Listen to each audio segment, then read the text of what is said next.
1986 শীতের শুরু। রাজস্থানের মরুভূমিতে ইতিহাসের সবচেয়ে বড় সামরিক মহড়া শুরু করেছে ভারত। নাম অপারেশন ব্রাস ট্যাক্স। সৈন্য সংখ্যা প্রায় 5 লাখ। অগুন্তি ট্যাঙ্ক, যুদ্ধ বিমান সহ সব ধরনের সমরাস্ত্র নিয়ে যুদ্ধের প্রস্তুতি নিচ্ছে ভারত, যার উত্তেজনা ছড়িয়ে পড়ে সীমান্তের ওপারের পাকিস্তানে। ইসলামাবাদের আশঙ্কা ছিল এটা শুধু মহড়া নয়, হামলার প্রস্তুতি। পাকিস্তানও প্রস্তুত, পরমাণু অস্ত্র পর্যন্ত প্রস্তুত রাখা হয়। রণহুঙ্কারে প্রকম্পিত দুদেশ যুদ্ধ থেকে তখন এক কদম দূরে। ঠিক তখনই ঘটে নাটকীয় এক ঘটনা। পাকিস্তানের প্রেসিডেন্ট জিয়াউল হক ভারতের প্রধানমন্ত্রী রাজীব গান্ধীর আমন্ত্রণে দিল্লিতে একটি ক্রিকেট ম্যাচ দেখতে আসেন। মাঠে বল গড়ানোর সঙ্গে সঙ্গে কূটনীতির চাকাও ঘোরে, আলোচনার সূত্রপাত হয়। যুদ্ধের শ্বাসরুদ্ধকর উত্তেজনা জমে থাকে আকাশে, কিন্তু শেষমেশ বৃষ্টির মতো নামে শান্তির বার্তাবাহকরা। যুদ্ধ হয় না, দক্ষিণ এশিয়া রক্ষা পায় এক ভয়াবহ বিপর্যয় থেকে। ভারত পাকিস্তানের এই বৈরিতা তো জন্মের পর থেকেই।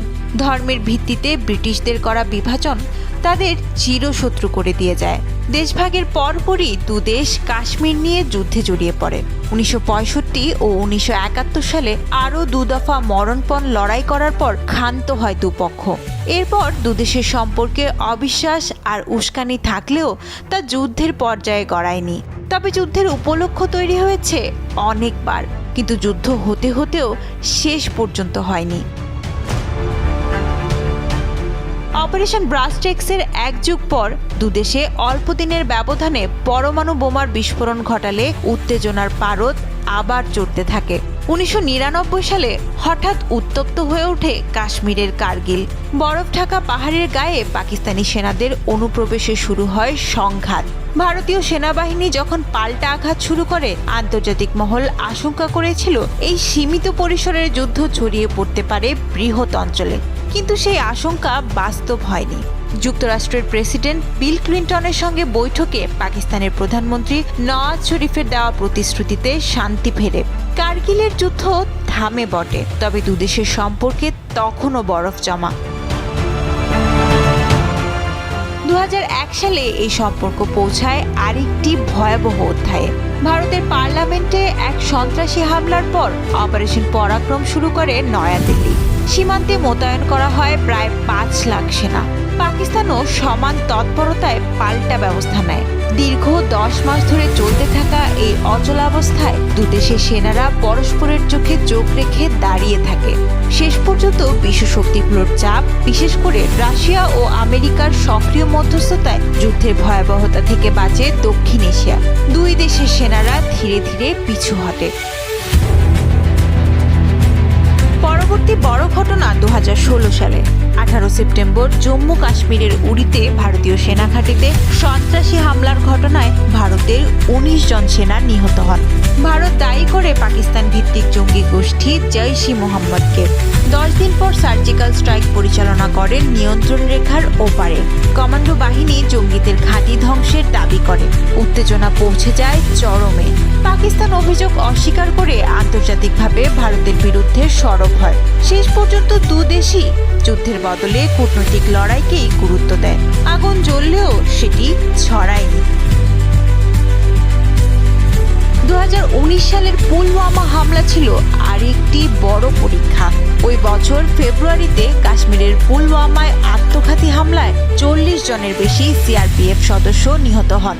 জৈশ-ই-মোহাম্মদ এই হামলার দায় স্বীকার করে।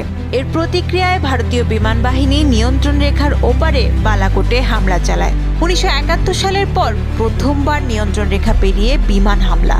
পাকিস্তানও ছেড়ে কথা বলেনি। পাল্টা প্রতিরোধে বিধ্বস্ত হয় ভারতীয় বিমান। ধরা পড়েন ভারতীয় পাইলট অভিনন্দন। মুহূর্তের মধ্যেই পরিস্থিতি হয়ে ওঠে চরম উত্তপ্ত। কিন্তু এবারও যুদ্ধের মেঘ সরিয়ে দেয় এক শান্তির বার্তা। পাকিস্তান মানবিক কারণে অভিনন্দনকে মুক্তি দেয়। দুপক্ষই ধীরে ধীরে পিছু হটে, আবার আলোচনায় বসে। 7 মে 2025 পাকিস্তানের বেশ কয়েকটি জায়গায় মিসাইল হামলা চালিয়েছে ভারত। এই মিশনের নাম দিয়েছে অপারেশন সিন্দুর। পাকিস্তানও প্রতিরোধ করেছে, দিয়েছে পাল্টা জবাব। দাবি করেছে ভারতের 5টি যুদ্ধবিমান ভূপাতিত করার। অপারেশন সিন্দুরে রক্ত ঝরেছে সীমান্তে দুদিকেই, হয়েছে ব্যাপক ক্ষয়ক্ষতি।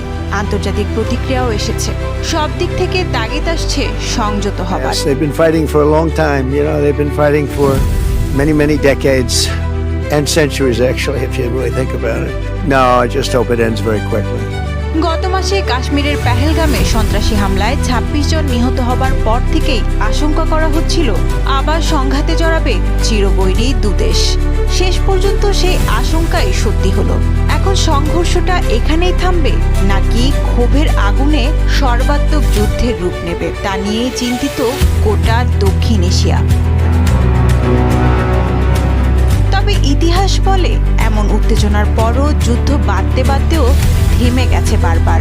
শেষ মুহূর্তে কোনো না কোনো পক্ষ, কোনো না কোনো রাষ্ট্রনেতা কিংবা আন্তর্জাতিক চাপ দুপক্ষকেই আলোচনায় ফিরিয়ে এনেছে। যত যাই হোক, পারমাণবিক শক্তিধর দুটি দেশ মরণপণ যুদ্ধে জড়িয়ে পড়লে বিপদটা ঘনিয়ে আসতে পারে গোটা বিশ্বেই।